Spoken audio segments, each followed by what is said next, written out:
फिर बात आती है, अगर अपने बच्चों से प्यार करते हो ना तो नेटवर्क मार्केटिंग करो। देखो हम सब अपने बच्चों से बहुत प्यार करते हैं। हम सुबह 4 बजे उठेंगे, अगर बच्चे ने कह दिया ना कि आज स्कूल वो फ्राइड राइस लेके जाना चाहता है, तो हम सुबह 4 बजे उठेंगे, चावल भिगोएंगे और उसको 7 बजे फ्राइड राइस बना करके देंगे। बच्चे आते हैं, 3-3 4-4 घंटे माएँ बैठ करके होमवर्क कराती हैं। पर जितना ये जरूरी है ना, उतना ही आपका नेटवर्क मार्केटिंग करना जरूरी है। अगर आप नेटवर्क मार्केटिंग करोगे, आप अपने आप से प्यार करोगे, आपकी जो पर्सनल ग्रोथ होगी, जो आपका कम्युनिकेशन स्किल बढ़ेगा, जो आपकी सेल्फ एस्टीम बढ़ेगी ना, वो आपके बच्चे के लिए सबसे अच्छी यूनिवर्सिटी होगी। एक बच्चे का कॉन्फिडेंस अपनी माँ के कॉन्फिडेंस के बराबर ही होता है, कहते हैं।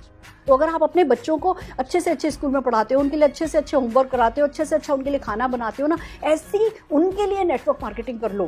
एक तरफ उनके व्यक्तित्व का अच्छा विकास होगा, दूसरी तरफ वो फ्यूचर किड बनेंगे, वो भविष्य के बच्चे, वो भविष्य निर्माण करेंगे, उनके व्यक्तित्व का जो विकास होगा वो सबसे बड़ी पूंजी आपके बनेंगे। और दूसरी बात, जब वो 20-22 साल के होंगे, जब पढ़ाई लिखाई करके आएंगे ना, तब तक आपकी ना इनकम इतनी अच्छी सेट हो चुकी होगी कि आपके बच्चे भी फिर आप ही के साथ इसमें आने का चाहेंगे।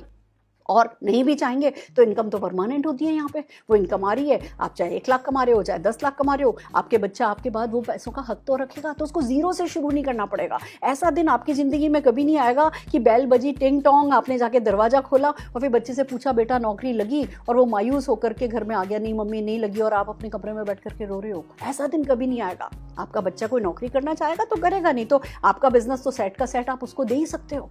तो अगर अपनी नेक्स्ट जनरेशन का फ्यूचर अगर सुधारना चाहते हो ना, तो नेटवर्क मार्केटिंग करना है। मैंने किया ना, मेरा बेटा 4 साल का, मतलब जब मैंने ज्वाइन किया था तो 2 साल का था। उसको अच्छे स्कूल में भेजने के लिए, उसको नुक्कड़ के स्कूल में नहीं भेजना पड़े, अच्छे स्कूल में भेजने के लिए मैंने ये बिजनेस किया था। अभी वो 25 साल का हुआ, 25th बर्थडे पे मैंने आलीशान उसको वोल्वो कार दिलाई। तो वो मैंने उसको कहा तुम्हें जो जिंदगी में करना हो करो। उसने MBA किया, बहुत बड़ी नेशनल लेवल पे पोस्ट उसको मल्टीनेशनल कंपनी में मिली, फिर उसका खुद का डिसीजन हुआ, आज फुल टाइम आ गया। हम दोनों वहाँ बैठे साथ काम करते हैं। तो आज भैया मेरा बच्चा इस शहर चला गया, मेरा बच्चा उस शहर चला गया, कभी कभी तो बच्चे दूसरे देश ही चले जाते हैं। आप कहते हैं ना कि वो एम्प्टी नेस्टिंग हो जाती है, आपका घोंसला जो है, बच्चे बड़े हो जाते हैं और खाली हो जाता है, बच्चे अपने अपने कहीं कहीं उड़ जाते हैं। अगर आप सचमुच चाहते हो कि आपके बच्चे हमेशा आपके साथ रहें, खुश रहें, पैसे वाले रहें, सफल रहें, उनको जीरो से नहीं शुरू करना पड़े, तो आज जो भी आपके पास स्पेयर टाइम है उसमें नेटवर्क मार्केटिंग कर लो और सफलता पा लो। तो एक हाउसवाइफ हो पर अपने आप को कम आंकने की जरूरत नहीं है। घर गृहस्थी संभाल के, परिवार संभालते हुए आप ये सब कर सकते हो, तो ये सब तो करना डेफिनेटली बनता है। देन कम्स फ्रेंड्स, भविष्य में क्या लिखा है किसी ने नहीं देखा। परिवार में टफ टाइम आते हैं और एक हाउसवाइफ क्या करती है, वो दिल पर पत्थर रख के बैठ जाती है। एक हाउसवाइफ क्या करती है, अगर भगवान न करे घर में जो हमारे घर के आमदनी जो करने वाले लोग हैं उन लोगों को कुछ हो गया, किसी कारण से कोई डिसेबिलिटी हो गई या कोई इस दुनिया में नहीं रहे, तो हम बस जो छोटी मोटी इनकम होती है, जो छोटा मोटा इंश्योरेंस होता है, उस पर डिपेंड करती हैं और फिर अपने परिवार वालों पे आश्रित हो जाते हैं। पता नहीं कल किसका लिखा है, फ्यूचर किसी का किसी को नहीं पता।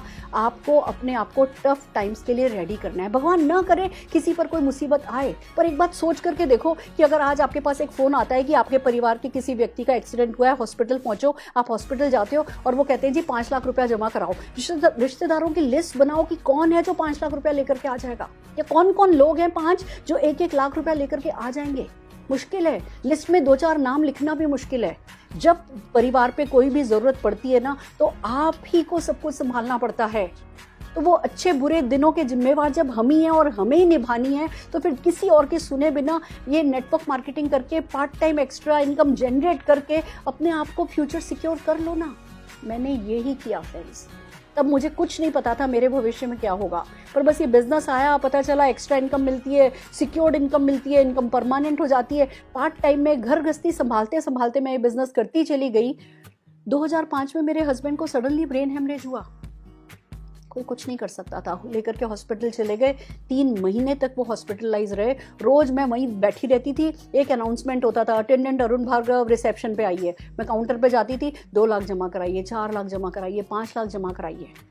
फ्रेंड्स, अगर मैंने ये बिजनेस नहीं किया होता तो क्या होता? घर में एक घर था, पर क्या वो घर बिक जाता? क्या वो हाथों हाथ हमें जरूरत पड़ी है तो 4 दिन में क्या घर बिक जाता? नहीं, हम आजूर्दे हो जाते, पता नहीं किस किस पे निर्भर करते, हम सेवा भी नहीं कर सकते थे। पर यहाँ हर महीने पैसा आ रहा था, पैसा बैंक में था, तो बस जाती थी, अपना कार्ड देती थी, डेबिट कार्ड, और जितना पैसा उनको चाहिए होता था दे देता। तब भी मुझे इतने साल, मेरे हस्बैंड पैरालाइज रहे, ऐसे करके ना हाथ किसी के सामने फैलाना नहीं पड़ा। इसीलिए मैं सबसे कहती हूँ कि भैया शौकिया करना है तो वो बात अलग है, शौकिया भी कर लो, पर फ्यूचर में क्या लिखा है नहीं पता, तो जो इसका परमानेंट इनकम मिलने लगती है। 2005 से 2011 तक मैंने कोई मीटिंग नहीं करी, कोई बिजनेस नहीं किया, हर महीने चेक आता रहा ना, मैं अपने हस्बैंड की सेवा कर पाई ना। तो मैं हर हाउसवाइफ को कहती हूँ कि थोड़ी सी हिम्मत कर जाओ, थोड़ा सा हौसला रखो, साथ हम आपका दे जाएंगे। आपको सिर्फ अपने सपनों को अपने आगे रखना है। जो हमारे माइंड डिस्ट्रैक्ट हो जाता है, जो हम छोटी छोटी चीज़ों से डर जाते हैं, वो घबराना नहीं है, कोई है जो आपका साथ दे देगा। आप इस परमानेंट इनकम के लिए काम करो, ये आपका ग्रेस बचा करके रखेगा, ये आपका मर्यादा बचा करके रखेगा।